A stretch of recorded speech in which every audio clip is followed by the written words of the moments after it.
Hello，大家好，我係比特幣家伙。今日想講下咧，比特幣嘅軍備競賽咧已經正式開始咗啦。咁何謂軍備競賽咧？簡單啲嚟講咧，就係裝備好自己，唔想蝕底嘅行為。咁喺有衝突嘅時候咧，自己就唔想係打輸嗰一方啦。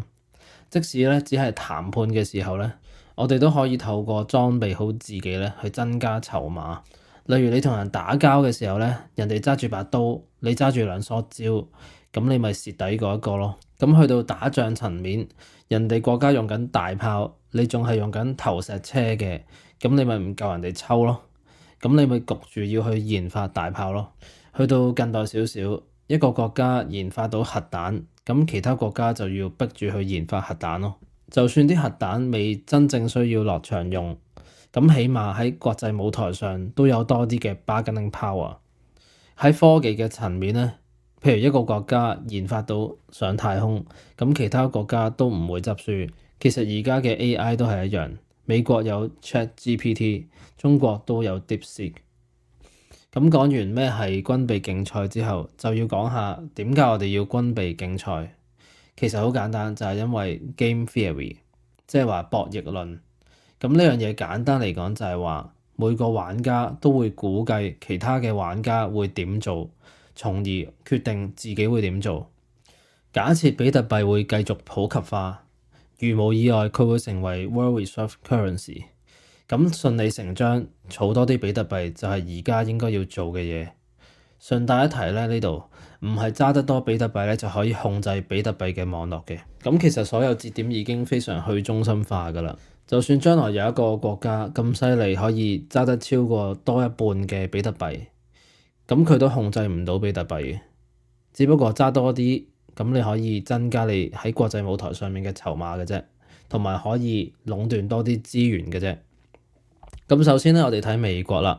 作為一個世界嘅強國咧，咁從去年批准咗比特幣嘅 ETF 咧，令到好多公司可以間接買入比特幣之後咧，而家咧就去到國家嘅層面啦。啱啱咧喺尋日咧新鮮滾熱辣，已經正式將比特幣納入咗成為國家嘅戰略儲備啦。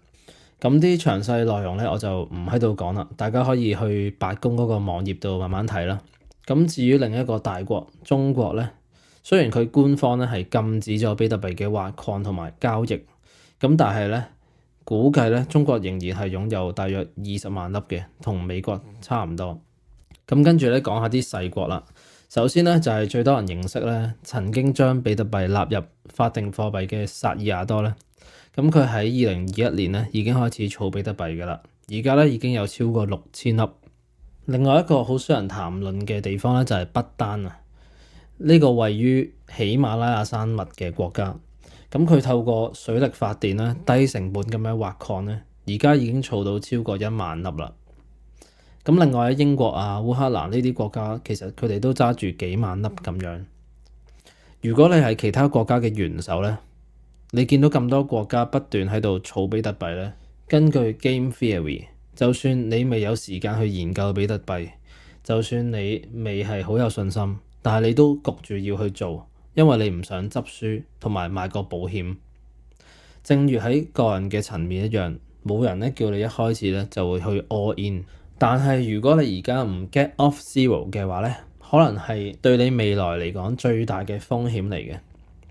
因為越早儲嘅話咧，越着數，成本越低，儲到嘅比特幣嘅數量咧會越多，未來嘅回報咧會越大，將來喺國際舞台上面嘅籌碼會更加多。咁呢個位咧，大家會唔會覺得咧，比特幣其實已經俾啲大粒佬壟斷晒？其實咧，呢啲國家啊、大公司啊、ETF 啊，加加埋埋咧，只係佔比特幣嗰個供應量嘅10幾個 percent 嘅啫。換句話講咧，即係話大部分嘅比特幣咧，仲係喺平民嘅手上。所以其實我哋咧仲係喺好早嘅階段嘅啫。當然咧，有啲國家可能秘密囤積緊咧，我哋唔知道，亦都難以確認。不過我哋可以肯定嘅一樣嘢咧，就係咧比特幣嘅供應咧越嚟越少，需求咧越嚟越多，咁競爭只會越嚟越激烈。今日嘅結論咧就係比特幣嘅軍備競賽咧已經正式開始咗啦。喺個人嘅層面到公司嘅層面，而家到國家級別嘅層面。咁唔知未行動嘅國家咧，將來會做啲乜嘢咧？你又會做啲乜嘢咧？歡迎大家留言去講下。OK，今日嘅分享係咁多，希望大家可以幫手 subscribe 呢個 channel。Thank you，下次見，拜拜。